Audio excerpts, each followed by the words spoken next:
A day in my life as puslit girl na OFW sa Qatar. Tara, samahan niyo ako guys. Let's go!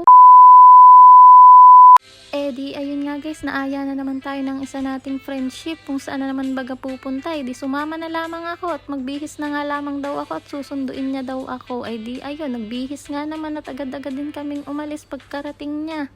At eto na nga, napakabilis niya guys, nandito na agad siya. So tara, samahan niyo kami ngayong araw.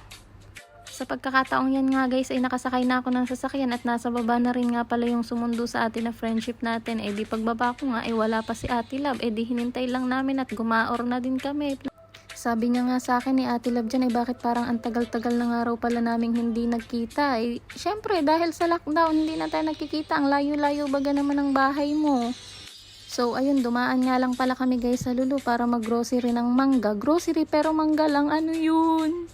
Di pagdating nga pala namin dyan sa Lulu guys is walang parking. Grabe, sobrang hirap maghanap ng parking kasi sobrang daming taong namimili ngayon kasi nga weekend. So ayan, after namin makahanap din naman ng parking, di pumunta na nga kami dyan sa loob kasama yung isa kong friendship, si Mingkat. At kami nga ay nagbili na ng kanyang mangga na inaasam-asam.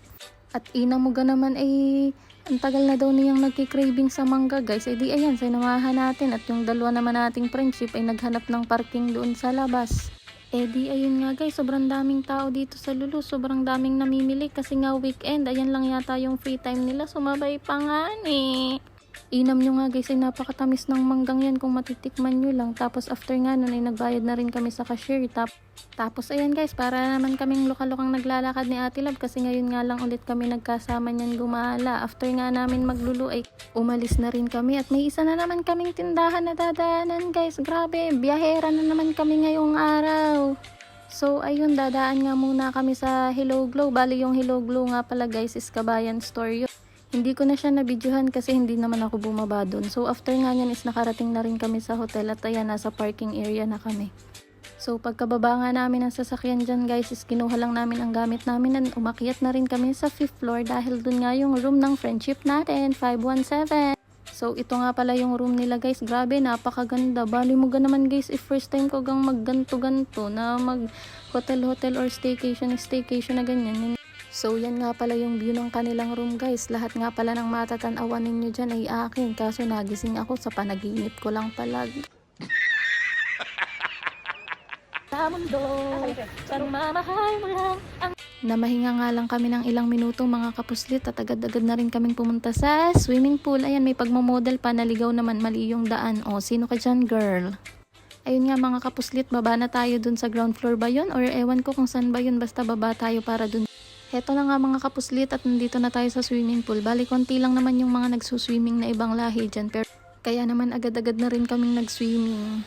Hala, grabe guys, sobrang saya ko talaga, para akong nakawalang bata na naman sa lungga. Bali guys, matagal ko na nga din pala silang inaayang mag-swimming kaso wala nga lang talaga kaming pagkakataon para pumunta sa swimming pool dito kasi na-busy din kami before dahil nga may work. Pero now, madami na kaming time guys, kahit ayain nyo kami kung saan-saan guys. Kung matatanong nyo nga lang pala mga kapuslit, ay libre nga lang pala kaming tatlo dyan dahil nga may friendship kami dito na inaya lang kami para mag-swimming lang. Dahil nga kung matagal na nga kaming gustong mag-swimming kaso nga wala nga kaming time. Pero ngayon nga, since marami na kaming time, so inaya niya kami kahit mag-swimming lang kami dito. At sa mga iba po naming friendship na nagtatanong na puro daw po kami gala at gastos dito, ay hindi po, at most of the time po pag gumagala kami ay libre lang, wala pong bayad. Hala, grabe mga kapuslit, sobrang saya naman ng friendship ko na yarn. Ayan nga, nakidali-dali rin ako kahit hindi naman talaga marunong lumangoy mga kapuslit. Ina mo nga naman, tuwang-tuwa Kung matatanong nyo nga lang mga kapuslit, dapat kagabi pa yan. Yung swimming na yan hindi nga natuloy. At ang visitor pala dyan sa hotel na yan hanggang alas 10 laang ng gabi. Di ako gana may bis na hindi pa natuloy. Kainaman mo na ganaman. Di habang naglalangoy aso nga ako dyan guys, di may mga nakita nga pala kami dyang dalawang bata, lalaki at babae na nagsuswimming lesson. Ino mo ga naman guys, parang gusto ko na rin magpaturo guys.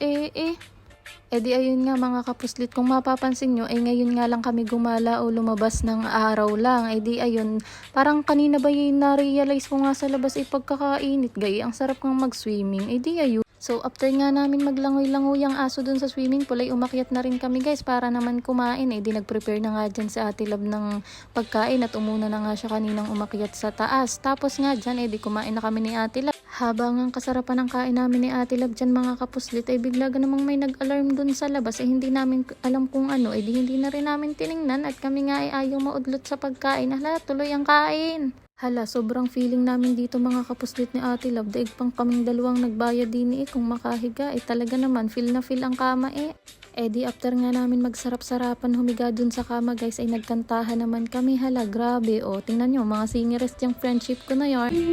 Kala na. Iyak ako talaga. Umi-slide ang boses di after nga namin maggaling-galingan kumanta at magsarap-sarapan humiga dun sa hotel na akala mo'y kami ang nagbayad ay umuwi na rin kami guys. Ayan. Di ayun nga mga kapuslit, tapos na ang pagiging Disney princess namin ngayong araw. Hanggang dito na lang. Bye! See you!